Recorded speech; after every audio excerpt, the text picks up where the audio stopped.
If you haven't seen Vivy Flourite Eye song by the year of 2025, I want you to go through the rest of your life knowing and never forgetting this one fact about yourself. You're a bitch.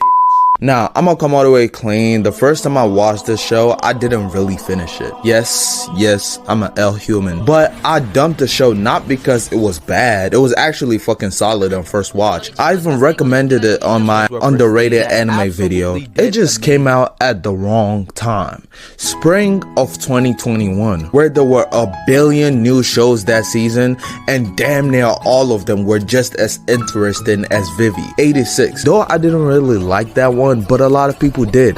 Tokyo Revengers, To Your Eternity, Nagatoro, Igehiro, Fruits Basket, All Taxi, Megalobox. I was extremely new to the anime world at that point, but now that I'm a few years deep, even I understand how rare it is for that many bangers to come out in one season. Nowadays, we'll be lucky to get all that in 1 year. So yes, there were a lot of great shows that season. I didn't really realize how rare that was, and I ended up taking it for granted. Dropped a few of them midway. But remember what I said. Even though I didn't finish it, Vivy was amazing. So I was just laying in my bed one day, like a couple weeks ago, imagining how much better my life would be if my dad had just worn a fucking condom. And out of nowhere, I literally don't know what triggered it. That Vivy opening just pops in my head. I'd forgotten all about it, even though it became one of my favorite openings of that year on first listen. And I just had this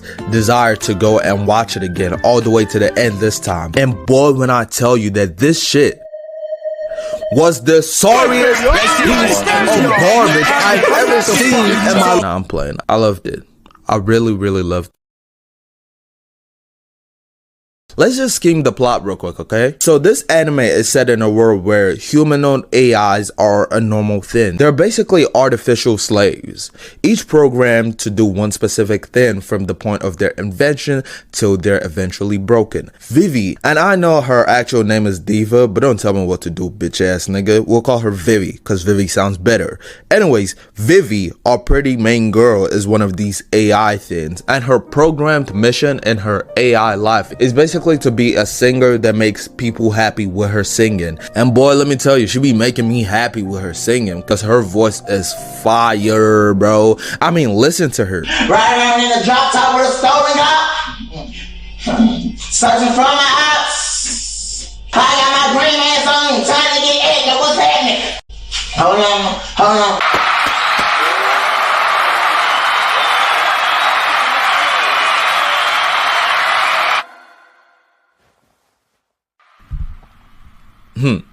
Type shit. 100 years in the future, AI people go crazy and start knocking niggas the fuck off, left to right, which is basically where we're heading to in the real world right now.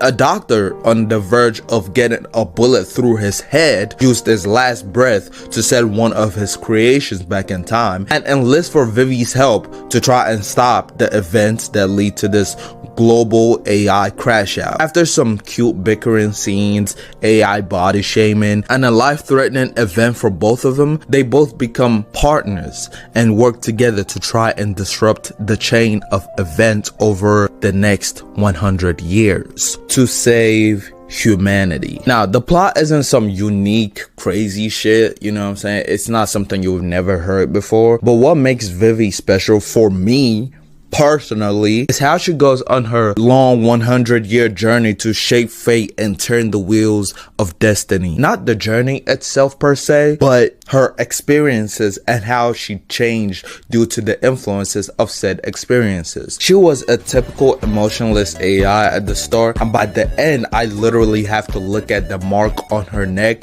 to remind myself that she's not actually human. She had learned to have such a great heart and express such human-like emotions, all of which will not be possible without the experiences she's been a part of. I also like how our interactions with others evolved also. Maybe it's because of her usually deadpan facial expression and demeanor. I think Vivy's micro-expressiveness is really adorable. Her little smirk whenever Matsumoto gets on her nerves is life itself, but also the sadness in her expression whenever she has to kill one of her AI younger sisters to fulfill one of her missions. Her hesitating to leave Estella on the ship by herself. Her sadness when she had to handle Grace was actually heartbreaking. Elizabeth, Navi, Momoka's sister, Osama's baby, which gave her the inspiration that led her to being the first AI who wrote a song on her own free will. Oh, did I mention Vivy got hands? Whee! Boom, boom, pow! Bitch ass nigga. I ain't gonna lie, she might have one of the best hand-to-hand choreographed fights I've ever seen, bro. No cap. The music in the show itself is absolutely flames, bro. I mean, shit, me remembering that opening after like 4 years is why I give it a whole rewatch in the first place. But also that ending song from Vivy was also like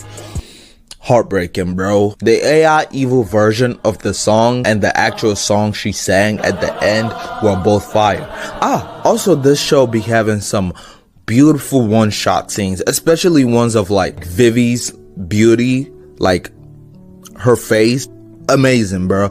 I be looking at some of her face shots and be like, God, if you're not gonna make me this beautiful in my next life, bro, you might as well just fucking keep me, nigga. Like, now, there are a lot of things I loved about the show, most of the show actually, but there's one area that's been bugging me. I deadass had to make this video longer so I can speak on these niggas. Toke. Let's touch on Toke real quick. Toke is the most infuriating group of villains of all time, bro. Like, cause it's like they have no purpose. It's not even like 10 Commandments type bad villains, because 10 Commandments of 7 Deadly Sins were bad, but there were more wasted potential. Toke is just annoying. Like, they just hoe niggas just to hoe. Literally one of the saddest moments of the show happened because of them. I'm not really finna explain what led up to it. That's 2 episodes worth of like narration right there. I'm not trying to do all that, and spoilers. But 2 cool characters who did not deserve to die died because of them, and these bitch ass niggas get to fucking live. Look at him, goofy ass nigga, rising up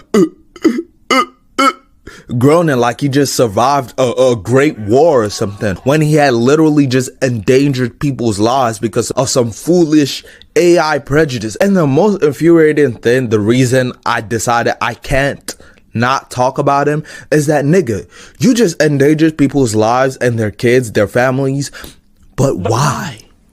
Like, what were you thinking? Even if Vivy didn't interrupt and you succeeded, what was the plan? What were you even gonna accomplish? You caused all this commotion for nothing. If anything, you just made the AI niggas look better because they sacrificed themselves to get thousands of humans back to Earth, alive and safe. So you gave the prejudice against them a fucking Zenkai decrease, bro. You just hold for what?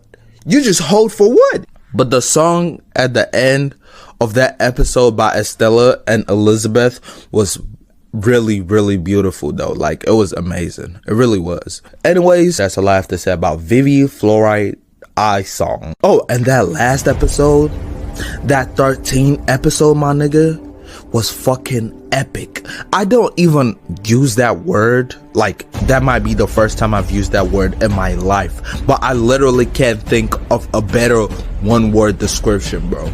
No cap. That episode sucked the fucking breath right out of my lungs, nigga. The show went from like a 7.5, 8 to like 9.5, damn near 10.